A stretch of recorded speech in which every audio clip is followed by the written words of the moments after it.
Hello friends, எல்லாருக்கும் வணக்கம். Welcome back to our channel variety. அனைவருக்கும் இனிய ரம்ஜான் திருநாள் நல்வாழ்த்துக்கள். இன்னைக்கு நாம பார்க்க போறது ஹெல்த்தியான வெஜிடபிள் சூப் தான். ரெஸ்டாரண்ட் ஸ்டைல்ல டேஸ்டியா எப்படி செய்யறதுன்னு வாங்க பார்க்கலாம். கடாயில ஒரு கரண்டி ஆயில் விட்டுக்கிறேன்.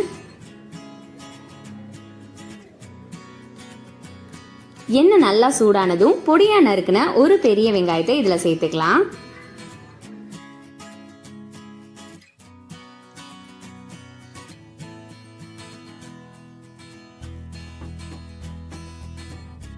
வெங்காயம் கொஞ்சம் வதங்கினதும் பொடியா நறுக்குன 10 பல் பூண்டை இதோட சேர்த்துக்கலாம்.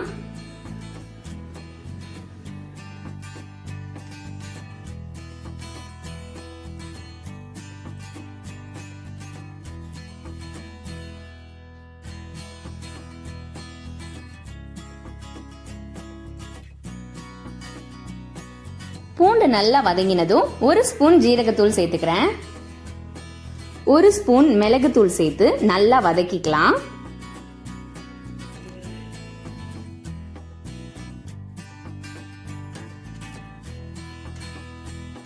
இப்போ இதுல பொடியா நறுக்கின 1 கப் பீன்ஸ் சேர்த்துக்கலாம்.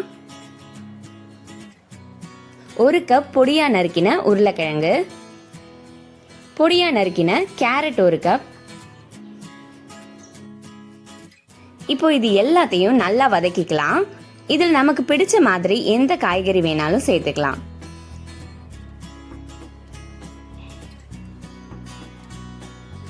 இப்போ இதுல 1 ஸ்பூன் உப்பு சேர்த்துக்கிறேன். 2 ஸ்பூன் சோயா சாஸ் சேர்த்துக்கலாம். அப்படி சோயா சாஸ் இல்லைன்னா கடைசியா சூப்பை இறக்கினதுக்கு அப்புறம் 2 ஸ்பூன் லெமன் ஜூஸ் விட்டுக்கலாம். அதுவும் ரொம்ப நல்லா இருக்கும். நமக்கு எந்த அளவுக்கு சூப் தேவையோ அந்த அளவுக்கு தண்ணி சேர்த்துக்கலாம். நான் 6 டம்ளர் தண்ணி சேர்த்திருக்கேன். நல்லா கலந்து விட்டு கொதி வந்ததும் மூடி வச்சு 15 நிமிஷம் வேக விட்டா போதும். நம்ம காயெல்லாம் பொடியா நறுக்கி வதக்கினதால சீக்கிரமாவே வெந்துடும். 15 நிமிஷத்துக்கு அப்புறம் இதுல 1 ஸ்பூன் சர்க்கரை சேர்த்துக்கலாம்.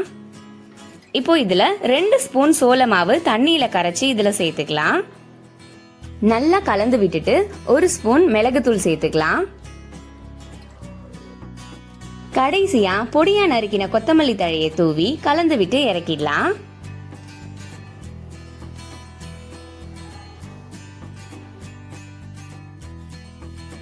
ஹெல்த்தியான வெஜிடபிள் சூப் ரெடி. இந்த ரெசிபியை நீங்களும் ட்ரை பண்ணி பாருங்க. வீடியோ பிடிச்சிருந்தா லைக் பண்ணுங்க, கமெண்ட் பண்ணுங்க. இந்த வீடியோ உங்க ஃப்ரெண்ட்ஸ் அண்ட் ஃபேமிலிக்கும் ஷேர் பண்ணுங்க. அடுத்து ஒரு இன்ட்ரெஸ்டிங் வீடியோல மீட் பண்றேன். நன்றி, வணக்கம், பாய் பாய்.